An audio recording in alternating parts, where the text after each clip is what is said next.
Hi, I'm Rebecca Coomes from The Healthy Gut, and today I'm going to show you how to make a cinnamon and vanilla granola. Breakfast can be one of the hardest meals of the day to eat for when you have been diagnosed with SIBO, especially if you've been used to eating cereal and bread products in the morning. This granola was a lifesaver for me as I treated my SIBO, and I want to share it with you. But a note of caution. For those people that don't tolerate nuts well, this isn't the dish for you. And because we can only eat nuts in small quantities when we're treating our SIBO, you do need to keep your portions small. So let's get started. So we start off by grinding some of our nuts. So I've got a cup of macadamia nuts, which I'll put into my blender. I have half a cup of pecans, and then also half a cup of almonds. Okay, so we'll give these a quick blitz.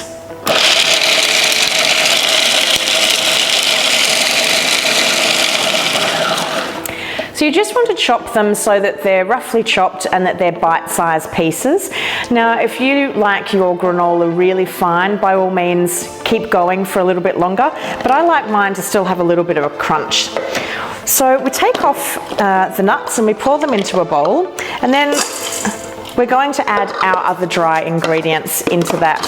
So I have got half a cup of shredded coconut. You can use flaked coconut if you prefer.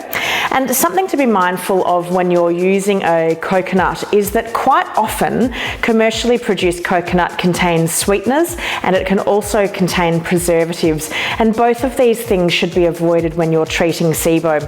I go for an organic coconut because all it is dried coconut flakes. So pour that into the bowl. And then I have 4 tablespoons of pumpkin seeds and 4 tablespoons of sunflower seeds. Into this mix, I then like to add some ground cinnamon, which gives it a lovely flavour. And I also really like putting in a little bit of vanilla powder. So I use a vanilla powder that is literally just ground vanilla beans. There's no alcohol or sweeteners, which are commonly found in vanilla extracts. So this makes this type of vanilla really suitable when you're treating SIBO, and it adds a lovely flavour. So I'm going to add 1 teaspoon of vanilla powder into my granola mix. From here, we then need to bind it with some wet ingredients. So I have melted down 2 tablespoons of coconut oil, and I can tolerate honey, so I've also put in 1 tablespoon of honey, and I've melted that down.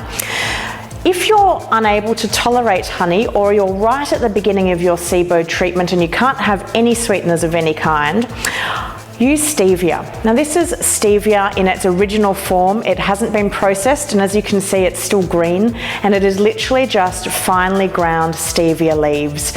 So it does impart a sweet flavour. Stevia is exceptionally sweeter than traditional sugar, so don't use it 1 for 1.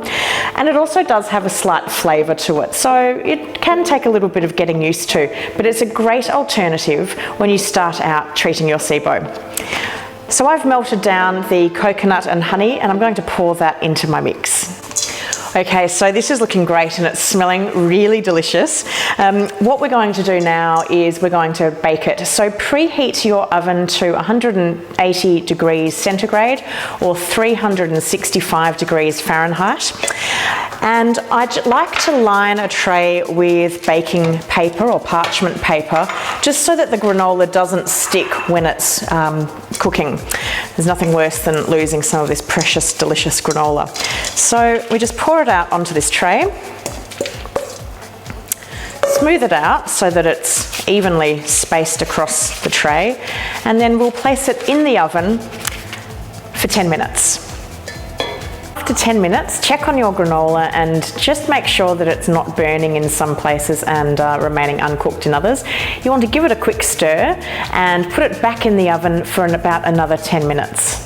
So after you've given your granola a stir, maybe once or twice, depending on how fast or slow your oven is, it comes out as this gorgeous golden brown deliciousness. So, if you're like me and you can't wait until it's completely cool, let it cool down enough so that you're not going to burn the roof of your mouth. But if you've got a little bit of patience, cool it down completely, stir it every half an hour or so it doesn't stick together as one big lump. Put it into an airtight container and store it in the fridge. Now, I love my granola with some fresh berries and some almond milk.